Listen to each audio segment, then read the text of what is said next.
Hello, hello, hello. Okay, yes, we are live. We are live. Mhm. 5 o'clock p.m. local time. Hi, everyone. Thanks for joining the Teacher Training Academy. As usual, these sessions are interactive. So we've got the first person, uh, Aslihan, if I pronounce your name Aslan. correctly. Hi. Good to have you here. Hello. That's very nice to have you with us today. Right, so Mexico and Peru, right, and Brazil, and Ukraine as well. Honduras, that's Honduras. nice. Yes. Argentina, so South America being represented here. Okay, and Georgia, as and the USA. Great. So we have a lot of people from all over the world, it seems. Ghana, right, and India. Great. So one more minute and we'll be starting the session. So today my name is Bartłomiej Janiak. You had a chance to meet me during the first three sessions. And today we've got Kamil Patrick with us. And this is Hello. the Teacher Training Academy, the second series. So in a second you will see the slide. So the project started early this year, and we had that develop session with the curiosity, growth mindset, and feedback. And I can honestly say I was like in love with the interaction I had with people in the chat. So I told Camille, let's make the chat interactive. So the sharing and the exchanging opinions is something worth I'll do my doing. best, right? Yes. And Hmm. today we've got we've got the international certificate, the second session. The last one we have artificial intelligence session, and today Camille will take you through international certificate in a way to bring this exam closer to you, to refresh your knowledge. And in this session, we're gonna have the level test and the benchmark test in the following months. And the last series, which is the provoke series. This is like something special. We aim to provoke you, and we aim to provoke those question types to offer some, let's say, unusual strategies. So to bring this curiosity into the language classroom reality. Okay, the next slide, please. I know there's been a problem with the feedback form, but I reshared it again. So I hope it will work fine. So by the end of this week, you should get a takeaway PDF from this session and a feedback form. Please remember that there are no certificates from single session, okay? Because I know we keep getting quite a lot of emails about the certificates. Certificates are for attending the whole series. So if we could go back to the previous slide, Camille, if you could just switch back. So once you complete all the series, like IT series, law, artificial intelligence, international certificate, level test, and benchmark test. So by the end of this series, we'll issue the certificate to those who are present in all the four sessions. The same will be with the provoke series. Okay, so this is where we'll be giving out the certificates. And by the end of the academy, once we complete the whole project, and if you attend a minimum of 7 sessions, you will get a final certificate and a credit badge. So this will happen in December once we finish all the academy. Okay. So I guess this is time for you, Camille. I teach for international certificate. The floor is yours. Have Thanks a fun lot. and enjoy the show. I hope you will have fun and you will enjoy this session on international certificate. I wonder what the weather is like in your place, because in my place, this is supposed to be at the beginning of summer, but it's quite cold, windy, and cloudy. I wonder if your weather is super cold in Argentina, right? And very cold. and it's freezing. Right, so that's good to know. That's really good to know that it's not only me here suffering from a very cold summer. Great. So I teach for international certificate. This is what I'd like to talk a little bit about. I wonder how much experience you have. So have you ever, I know, taught for international certificate, or you are planning to teach for international certificate? If you could share that in the chat, right? If you have any experience with Pearson English International Certificate. Right, planning to. Thank you very much, James and Rocio. Right, you have some experience, and most of you are planning to teach for it. So that's great. That's great, because this is what I'd like to do today. I'd like to take you through this Pearson English International Certificate, and the points I'd like to discuss is first a little bit about computer-based tests, some challenges connected with that, and then through the skills, speaking, listening, reading and writing, and in each skill I'd like to discuss item types, scoring and strategies. So, well, I hope that by the end of this webinar, you will be, well, you will understand the structure of the exam and the scoring and the item types. You will be able to apply some effective strategies to support your students. And obviously, I hope that you will feel confident, right, with this exam, and you will feel confident helping your students get ready for that.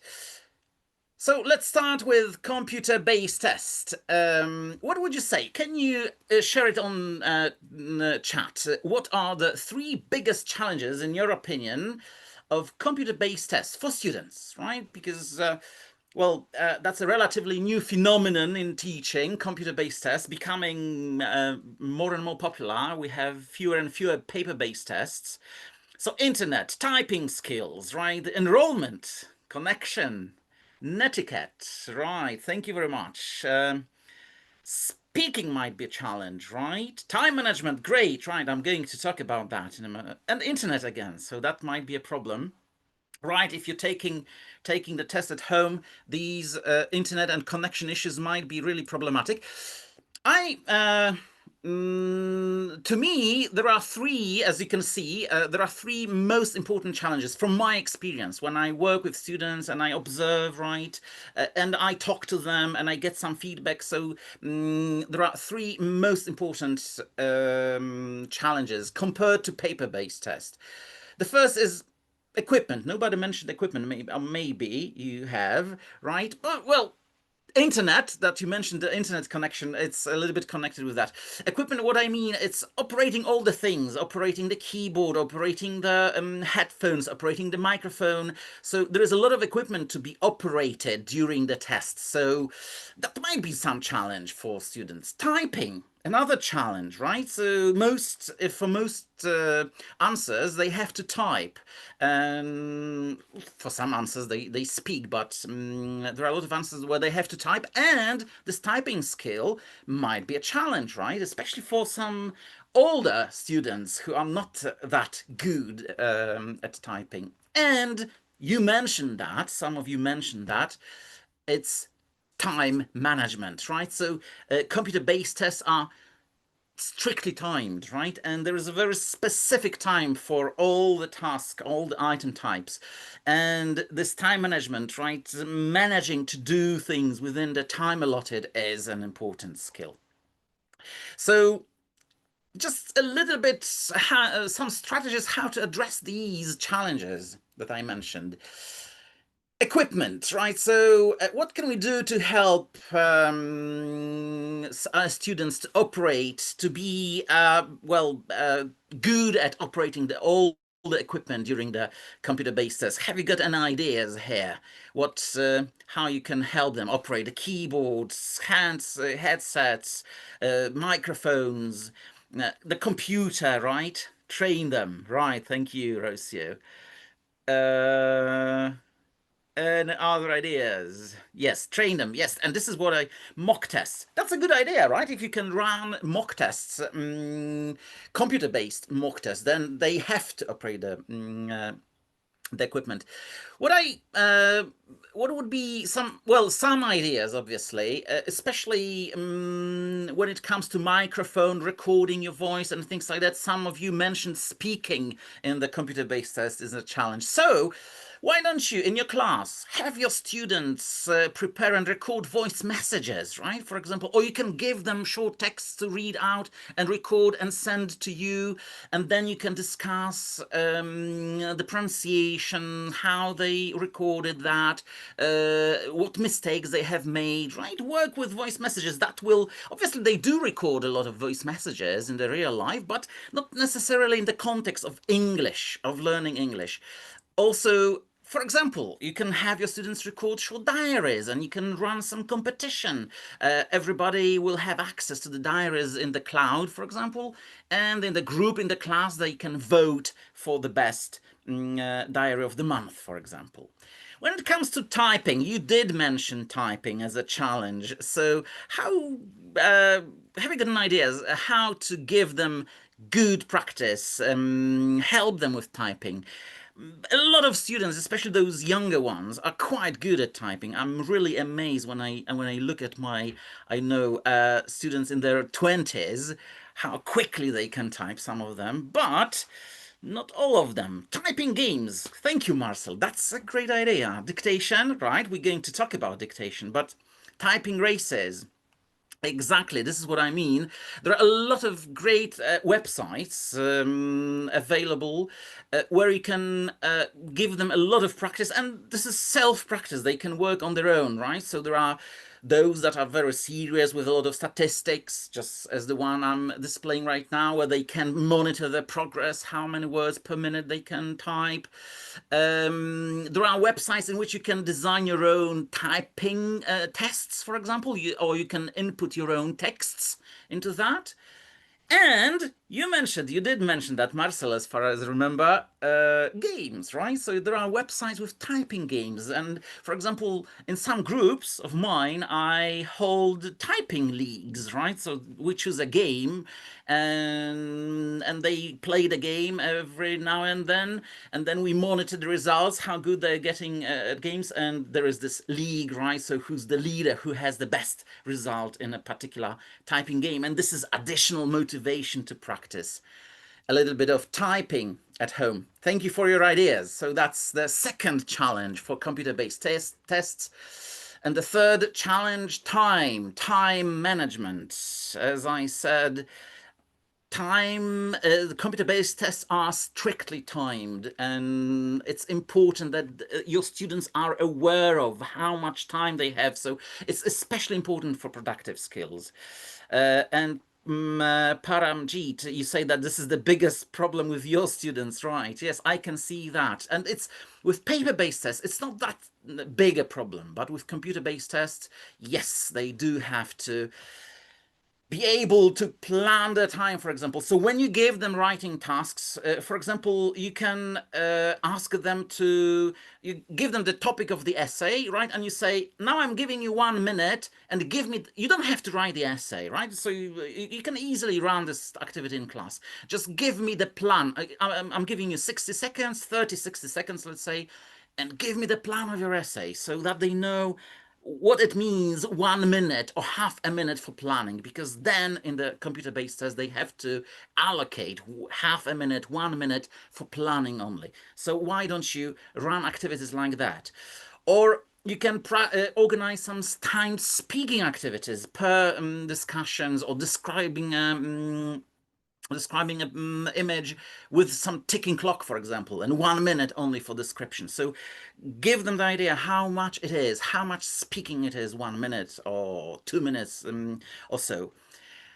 But not only productive skills, also receptive skills are timed in computer-based tests very often. So why don't you, when you do some reading, give them a time limit when they read? So now you have this passage, 2 minutes, and you have to answer the questions in it, right? So strictly timed reading passages. That's an idea. for your classroom. Chess clock. Oh, that's a great idea, Marcel. Thank you for this in the chat. So using the chess clock, I sometimes use a ticking stopwatch from the internet if I have this equipment in the classroom, or some ticking device. There are some games with some ticking devices. So this is also a good idea. This ticking, this time elapsing, making them aware of this elapsing time. Good. So, exam structure. Now, specifically Pearson English International Certificate. Do you know how many parts there are in Pearson English International Certificate? I wonder if you know how many parts. Great, right. I can see the answer, Rocio. It's got two parts. It's divided into two parts. We're talking here computer-based Pearson English International Certificate.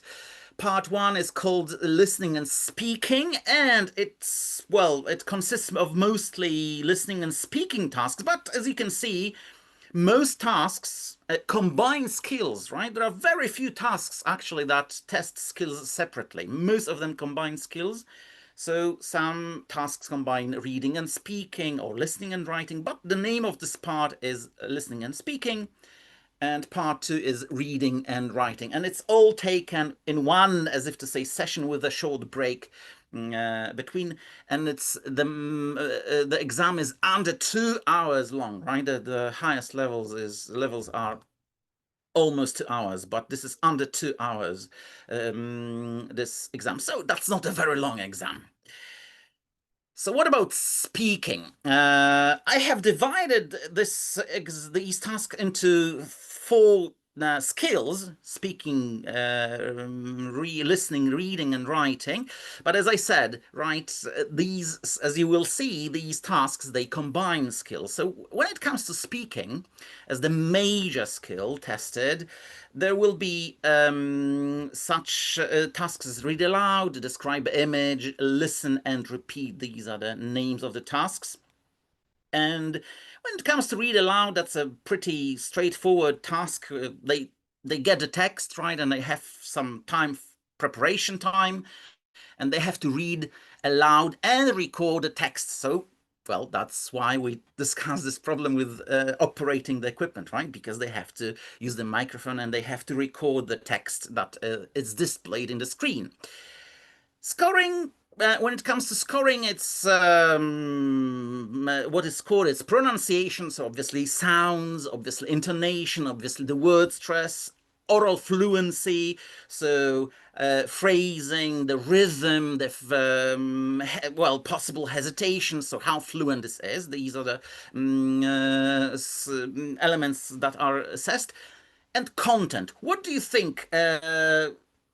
What do they have to do, the students, the test takers, to get the maximum for this score item content, right? So what is assessed here when it comes to content? I wonder if you can tell me on the chat. Fluency from Paramjeet, intonation, important topic. So fluency will be the element of there are three criteria: pronunciation, oral fluency, and content. And when it comes to content, what is assessed? To speak only about the topic, right? So that's it. This is the task in which they read out, they read aloud. So if they make no replacement, no insertions, no omissions in the text that they read aloud, they get the maximum for the content. Another, let's call it speaking task, is describe image. That's again a pretty straightforward task. There is an image, test takers look at a photograph, right? They have the preparation time, which is 25 seconds. And after the preparation time, they have to record the description of the image, right? So they describe the image. Well, the length of the description will vary depending on the levels. That would be 25 seconds or 40 seconds. I'm talking about how long the description must be. And the scoring is exactly the same. Pronunciation, the scoring elements, the scoring criteria: pronunciation, oral fluency, and content. When it comes to describing an image, what would you say? What will be the elements assessed here in this criterion called content? What is the content when it comes to describe image? I wonder, relevant vocabulary. Okay. Thank you, Citra. Details. Right. Key elements. Thank you. The ability to name objects, people. Exactly. Right. So the content here that is assessed. Right. So the best answers will cover all aspects and elements of the image, all parts of the image. At higher level, starting from B1, there must be also some elements of relationships, possible developments, conclusions, implications. So this is assessed when it comes to this criterion content. And the last one, listen and repeat. In this category, in this section devoted to speaking, what they do, they listen to a sentence, the takers listen to a sentence or a short text, and they have to repeat it. Very, again, quite straightforward, and they don't need any specific instruction.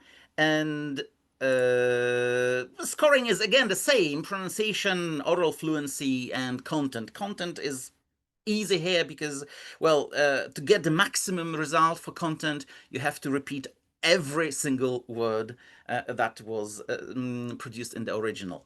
So listen and repeat. So these are the three tasks that I put into the category speaking. And now a little bit about the strategy for some tasks. And some tiny task for you. Today I'll ask you to perform some tasks, and I'll ask you to, well, say some things to yourself. I can't hear you, so you don't have to worry, but I'll ask you to say a few things to yourself.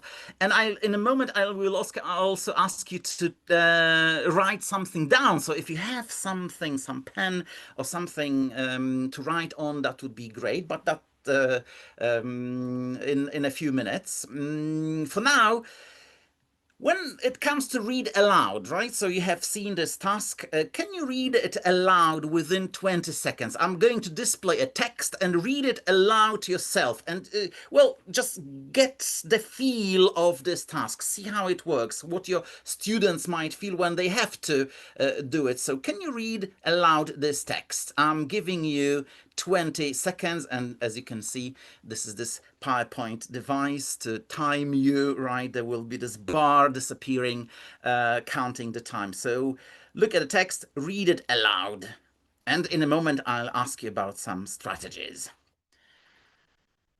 So the time's ticking.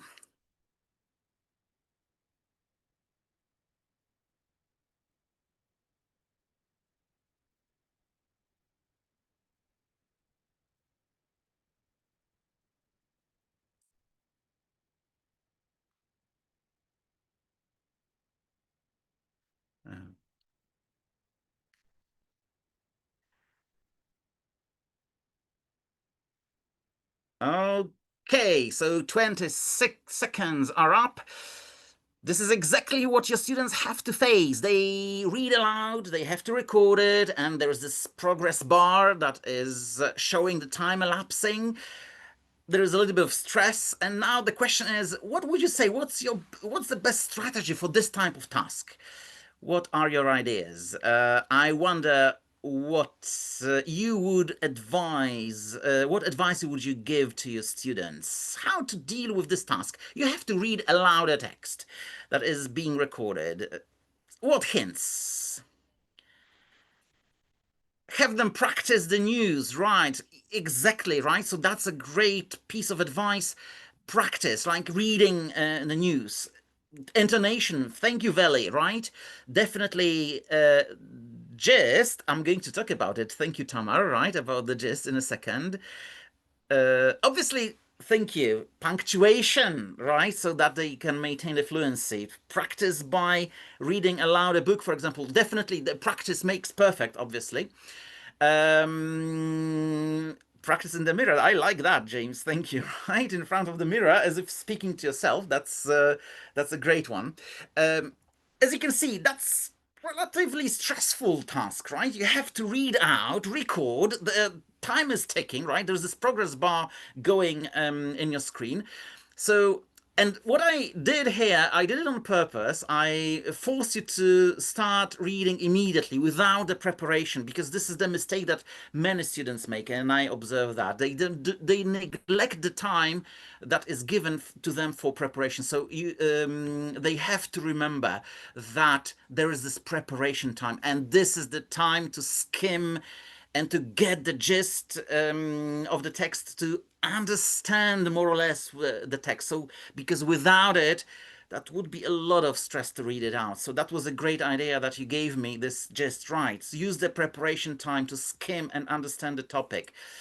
Then, obviously, help your students, and you also mentioned that. So use the punctuation, right? Show them where they can make some pauses, some short pauses, some short breaks, because they have to cut this text into chunks. And it's much better phrased. The rhythm is much better then.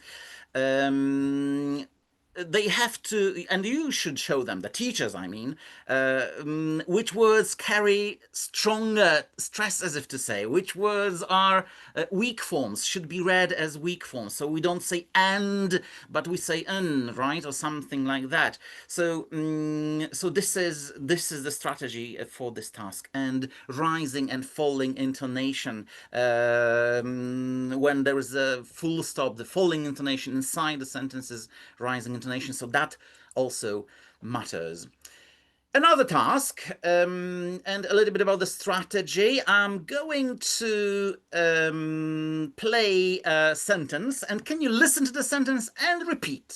Will you be able to do that? Let's see. I'm going to play a sentence, get ready, and repeat it to yourself. So listen. Without being particularly superstitious, I occasionally read my horoscope just for fun. And repeat it to yourself. Okay. Easy? I wonder if this is easy or not. What do you say? Not really. Okay, some of you say yes. I would say, to me, I've got short-term memory, right? uh, yeah, good, right? I can see you have typed the whole sentence. So that's the sentence that you heard. Obviously, again, a simple sentence, but it might be quite a challenge to students. So what's the best strategy for this type of task? Easy peasy lemon squeezy. Right. Understanding gist. Great. Thank you, Ahmed. That's definitely good tip for your students. Remember the sentences. It's great. Divide a sentence. Okay. Making notes. You cannot make notes. I mean, the students cannot, test takers cannot make notes, but definitely good. The most important hint here is do not mechanically repeat, right? So they have to first understand the sentence and reconstruct what is heard, not mechanically repeat, because you cannot mechanically, you can remember, memorize first, I don't know, 4, maybe 5 words, but if this is 10 words, you have to understand, you have to get the gist and reconstruct what is heard. So understanding. And obviously the sentence structure, right? Understanding this, paying attention to the sentence structure, being focused, right? So this is a task in which they have to be especially focused, right? Because the sentence is spoken only once. And obviously, they have to pronounce words clearly, right? And don't forget about the word and sentence stress. So these are the elements that they have to take into consideration. Good, right. So as you can see, seems straightforward, but when you, well, touch it, it's not that straightforward. It can be a challenge, right, to your students. So what about the describe a picture? You get this task, right? Look at the picture, you have 25 minutes to prepare, and then you have to, after the beep, you have to start speaking, and you have 40 seconds to describe the picture. What's the best strategy? Give me some ideas. Right. Uh, Make the picture roughly in your mind and understand the sentence. So this is, I understand, Paramjit. Thank you for that. That's for the previous one. Okay, now for about the picture. Scar, the foreground, a background. Exactly right. So what is in the background? What is in the foreground? Any ideas? The best strategy? How? What would you advise your students to do when they describe a picture and highlight what you're going to discuss, like a sticker kind of thing in your brain before speaking, right? Good, right? So arrange the ideas in your brain beforehand.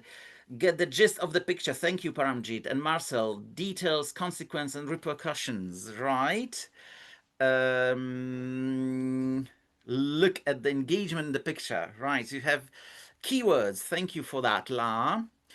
Right, so this is a task that they have, and obviously the strategy that we teach them, that what I do with my students, definitely I teach them to analyze in detail, analyze images, ask those 5 or 4 questions, basic questions: who, what, how many, where, all the WH question words. And so I teach them to perform these analyses when they come across a picture. That's important that they use full sentences and a range of vocabulary. This is the task to show off, obviously. And linking devices, equip your students with linking devices, right? So contrast, similarity, help them with that and equip them with all those nice words, however, furthermore, what's more, things like that. And obviously they should give as many details as possible, and at higher levels teach them to speculate, right? So what might happen next, for example, or what might be happening behind the camera, for example. So teach them to speculate. That's the strategy. Listening.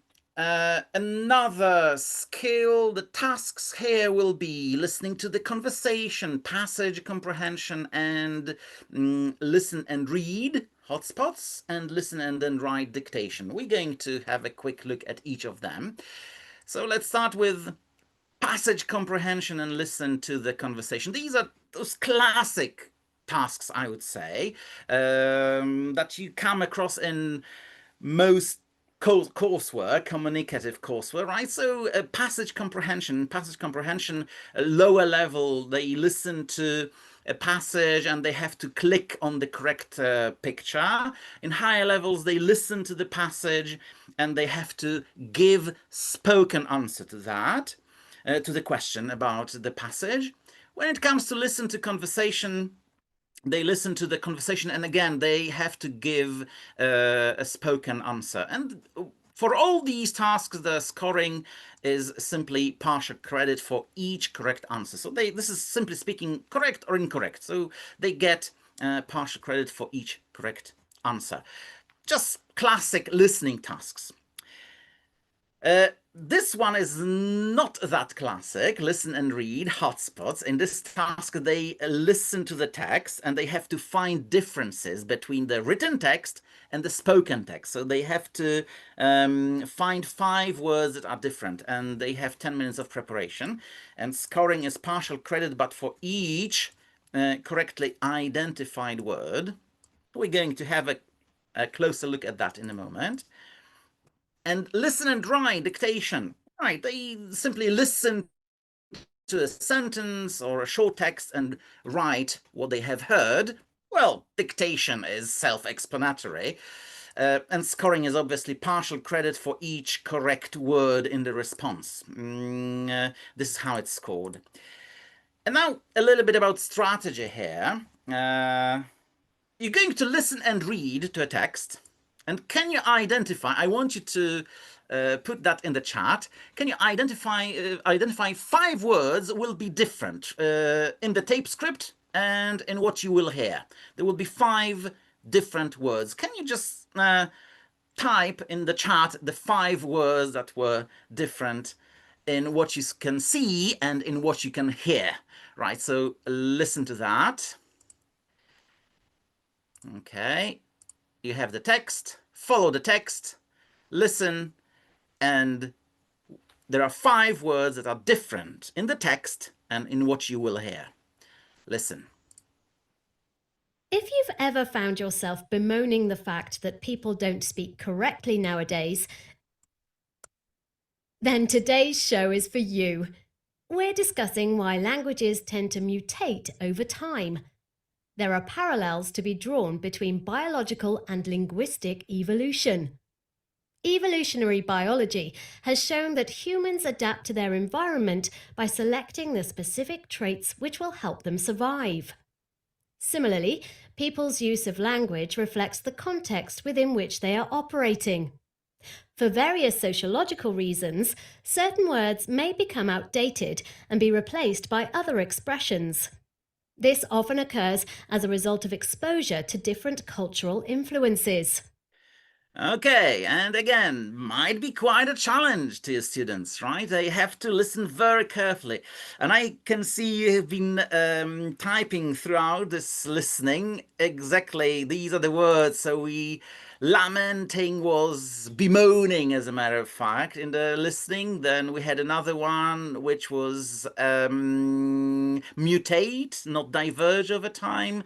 Then parallels, not analogies. And then traits, not attributes, and outdated, not obsolete. These were the words that were spoken.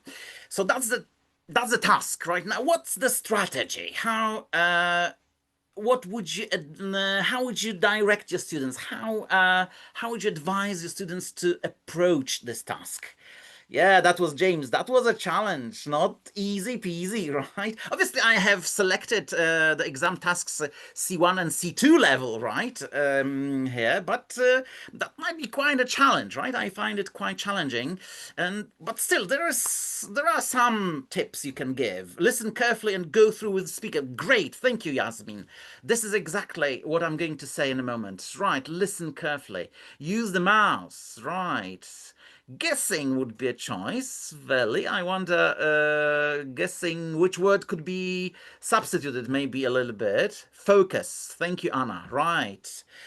Great, you have fantastic ideas. Listening more instead of reading everything.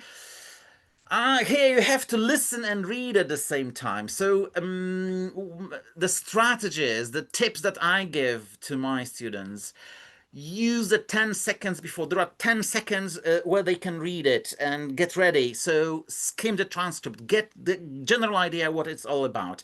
Use it. Don't just sit there, right? Use it and read it. Follow each word. You mentioned that. Follow each word, the pace of the speaker's voice. That's very important, and be focused. I also work with minimal pairs or words that look different, that look similar, right? But they have, for example, minimal pairs. They have one sound different, just to make my students sensitive to some tiny differences in the sounds. Also, I use text-to-speech websites, for example, naturalreaders.com, to design my own tasks, right? I simply type text, or I generate the text in AI, and then I place it in this website, and then I can use different voices, different accents, and I can design a lot of activities in which they have to do the same, right? Identify the words that have been changed in the listening. Okay, and let's have a look at another task, right, and discuss strategy. Can you listen and write down? So I'm going to play a sentence, and can you write down the sentence? Just once. I'm going to play just once. Listen and write down. Our manager was uncharacteristically quiet during the meeting. I wonder if you managed to write down the sentence. So maybe you can type it in the chat. Okay, great, Marcel. You are really good. Right, Alihan, almost correct. Ahmed, okay, good. Right, so that's the sentence. You were really good. But again, simple sentence, one sentence can be quite a challenge here. And what's your best strategy for that? Any ideas how to help students with this type of task? Okay, focus again. Focus on the main words. Fantastic. Thank you for that. Right. Understanding the gist. Okay. A lot of ideas. Music is great. I wonder how music can help with dictation, but I suppose that might put you into a good mood for practicing. Typing while listening. Oh, that's a good idea. And just I hope I pronounce your name correctly. Focus and focus on key and content words. This is what they have to do. Use abbreviations and symbols while writing or while typing, right? Not full words, just abbreviations or symbols, right? Ignore spelling. Tell your students that they don't have to focus on spelling. They can use any spelling they want because they can check spelling and correct spelling after the sentence has been produced. And using some linguistic knowledge to complete some missing sentences, right? So when they are missing words, for example, from the context, even if they haven't caught the word, they can complete a lot because there is a time to complete the sentence afterwards. And when it comes to reading, another chunk of tasks that focus on reading mostly, this is choose the right picture, short answer questions, and choose the word or phrase. 3 tasks. Let's have a closer look at those. So for lower levels, we have choose the right picture, when they simply read a short text and they have to select the best picture to match the text. And scoring here is simple, correct or incorrect. What is scored is this holistic understanding of short messages, short notes, short pieces of writing. So this is short piece of writing that will appear in this task. Then higher levels, B1 to C2, they have short answer questions. A classic task, right? There is a text and they read a longer text and they have to answer questions about it. And the scoring is partial credit for each correctly answered question, simply speaking.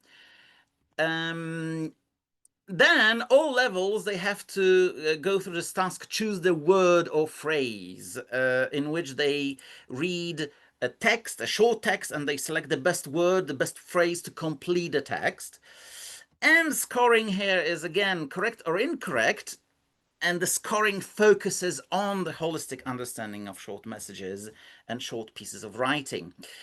So what about the strategy for some of these tasks? Look at this, and can you choose the correct answer, right? So choose the right word or phrase. This is the type of task. Which is the right phrase? A, B, or C? I wonder if you can answer that. So use the chat and tell me. Okay, so Yasmin was the first one that I saw in my chat. Thank you, thank you. There is a flood of answers. That's great that you are here so active on the chat. Yes, obviously this is C, that's clear. This is the type of task. And now what's the strategy? How to approach such tasks? What would you say? And ideas. You have to help your students, right? This is the choose the right phrase or skimming. Thank you, Jesta, right? I hope this is correct pronunciation. Context. Great, fantastic, Maria. First, read a text, right? Read completely before answering. Or read the options first. This is another idea. Might work, but I would go for reading the text first. Right. Start the sentence, Francis. Start the sentence and read all 3 answers and check the next word to verify if they go together. Right. Thank you. You have a lot of great ideas. And I would, as I said, I would go for reading the text. Why? Because when you see it, when you look at it, it's not a classic collocation task in which you have to complete the gap. It's a task because grammatically, as if to say, each phrase would match this gap, right? There's no problem when you take grammar only, but you have to understand the text, because only when you understand the text completely are you able to choose the correct option, right? So you have to first read the text, understand it, right, and understand the general topic, meaning the function of this text. Then obviously the key words in the text that help you, for example, selected, charity, cash prize, they will help you to understand the text and understand which option is necessary. Some of you mentioned guessing or looking at the context, right? So look at the context around the gap, and maybe you can guess. So you can run some activities in class where you cover one phrase and you ask your students to guess what goes into the gap, even before they will see the options, right? So guessing might help here. And for this task, you have to work a lot with short messages, notes, advertisements, because this is the kind of texts that will appear in this type of task. And another task, short answer. Look at this text and can you answer the question? Right, use the chat and answer the question for me. So you have the text and answer the question for me. I wonder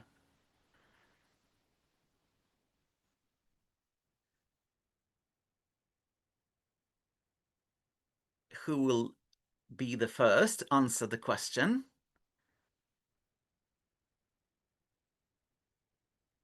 Great, Annabella, you were the first one, right? Colleagues, his colleagues and colleagues, right? So we have different versions here.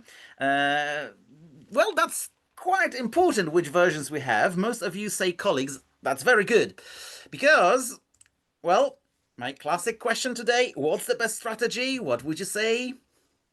How would you help your students? What advice would you give to your students? How should they approach such reading for details? Right, read question first.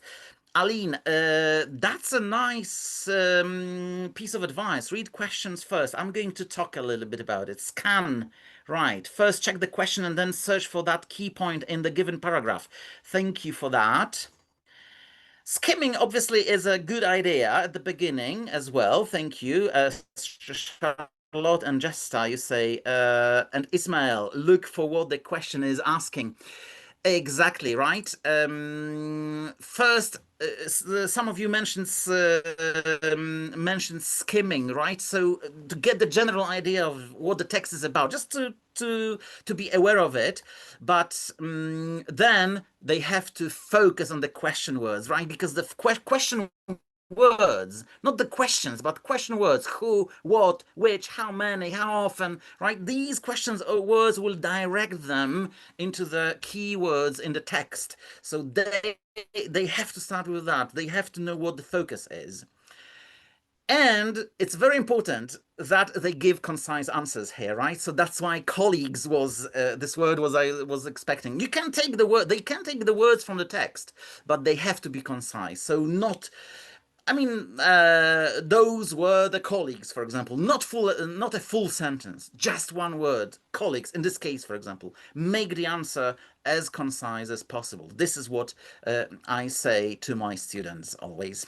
And the last one, last group of tasks, writing. Here we have 3 tasks, read and then write, a nice task. You will see that in a moment. And then we have 2 short writing tasks, image description for lower levels and essay for higher levels. And read and then write. What kind of task is that? In this task, they read a short story or a piece of factual text, and then the text disappears and they have to reconstruct it, right? So this is a lot of challenge again. And the scoring here is obviously grammar, the range and the accuracy, vocabulary, the range and the accuracy, and formal requirement. That's supposed to be summary. And content. What do you think the content? What is assessed when it comes to content in this task? Any ideas? Can you share that in the chat? All right, waiting for some ideas from you. Task response, thank you for Paramjeet. Gist, okay, yes, definitely. Main idea of the text, exactly, Lorena, thank you for that. How many parts of the story did they guess right? Exactly. Details. Right. So you are most of you are right. So the best answers will address the key points, and there will be no misrepresentation of the topic. Right. So all the details, all the gist from the first the gist, and then the details from the text will be included into the summary. So this is read and then write. Then describe image. Well, that's a straightforward description. They write a short description of an image. Lower levels, they have 9 minutes for that, and they have to write 25 words. And when it comes to scoring, right, this is grammar, vocabulary, spelling, all those linguistic classic criteria. Formal requirements, this is supposed to be a description and 25 words long. Content, well, all the aspects of the text of the image have to be addressed. And development and structure, so how organized this is, are the ideas connected? And general linguistic range. So is this description clear, accurately communicated? So these are the criteria used for scoring this task, describe image. And the last, but not least, definitely not least, write essay. This is for higher levels, from B1 to C2. Well, this is obviously, for this task, they write a short essay in response to a prompt. So there's a prompt, they have 10 minutes, and they have to write 75 words or 100 words, depending on the level. And the criteria, scoring criteria, are very similar to image, so grammar, vocabulary, spelling, then formal requirements. This is supposed to be an essay and at least 100 or 75 words long. The content, right? The development, structure, and coherence of the text is a criterion. And general linguistic range, right? So whether the test takers can use a language that precisely conveys the ideas, right? And whether they give clear descriptions, whether there is no ambiguity, whether there are subtleties in meaning. So these are the aspects that are assessed. So what about strategies? Let's start with this read and write. I'm going to show you the story, and you have 30 seconds to read. And what are the 4 main points in the story? So again, I've got some timing device created in PowerPoint here, especially for you, and a text. And read it and give me 4 main points in the story. The times start.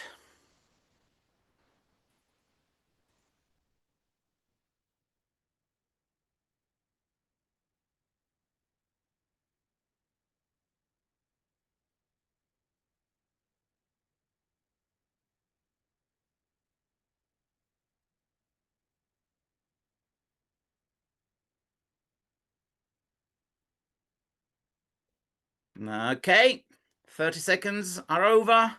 So the text disappears. And now, what are the 4 main points in the story? Can you suggest any in the chat?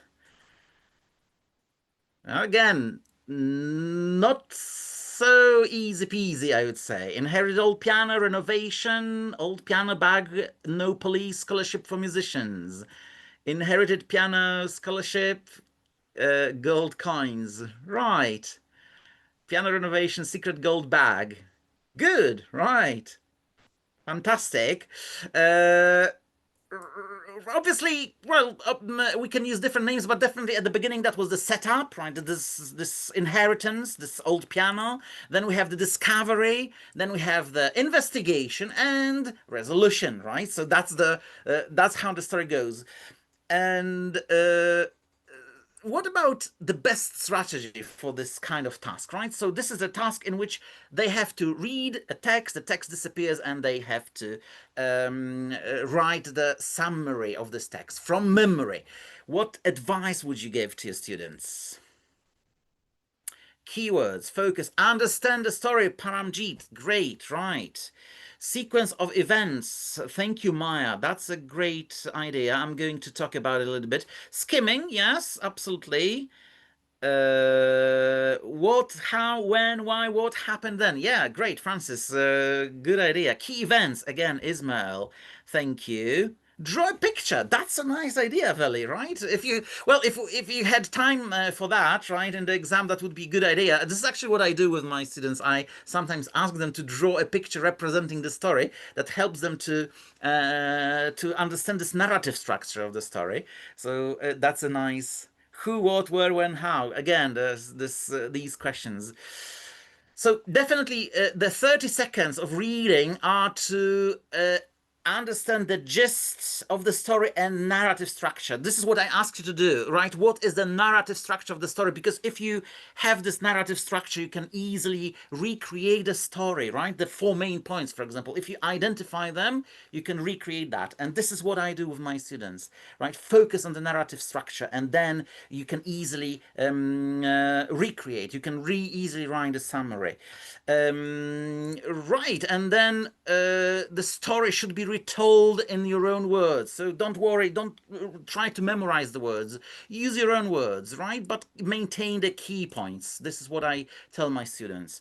And obviously, they have to summarize the main idea and give essential supporting ideas when I'm summarizing that. And checking grammar and spelling is always a good idea, isn't it?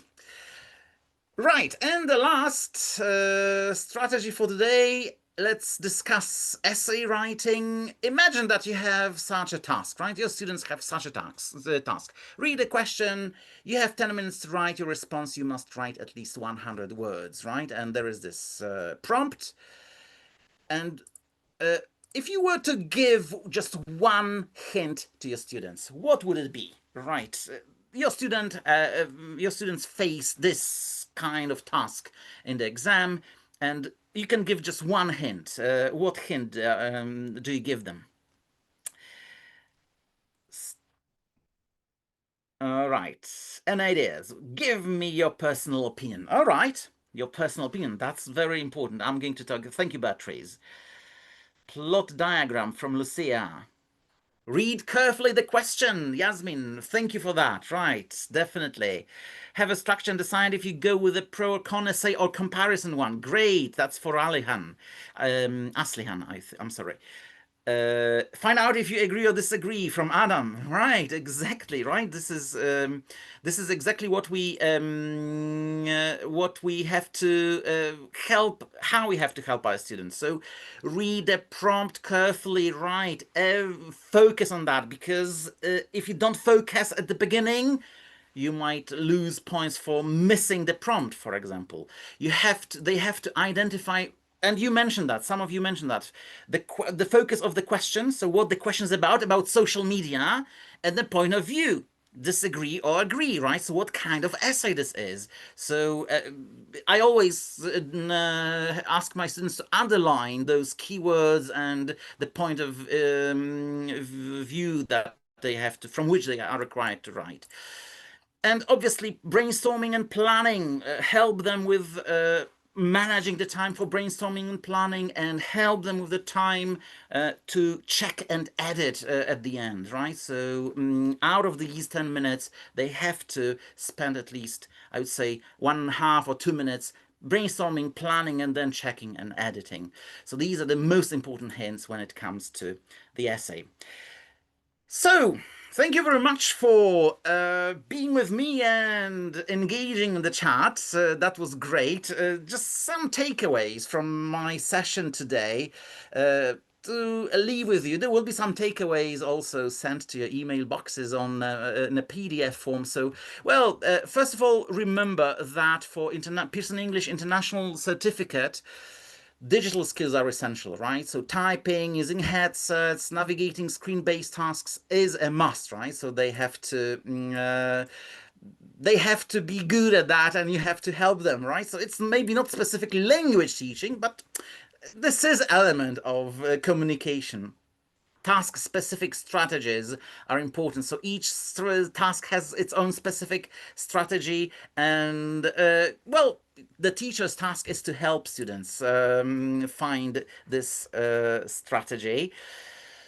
Consistent classroom practice. So use exam style tasks. You can design these days with AI tools. You can design exam style tasks easily, and well, that will help them to face the specific challenge in classroom and write the exam tasks. Remember that they integrate skills. So they test skills in combination. There are very few tasks that focus only on one skill, right? In most tasks, they have to use the combination of skills because this is what we do in real life. We combine skills.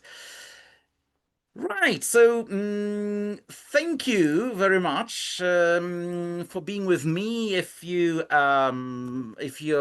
interested in Pearson English International Certificate and ideas, anything else you'd like to know, you've got my email address. That was great having you. And thank you for being so active. That was fantastic, seeing all your answers, all your ideas. I keep this chat recorded. I wasn't able to react to any ideas, but I'll go through them, and I'm sure I will use some of those that you shared with me. Thank you very much.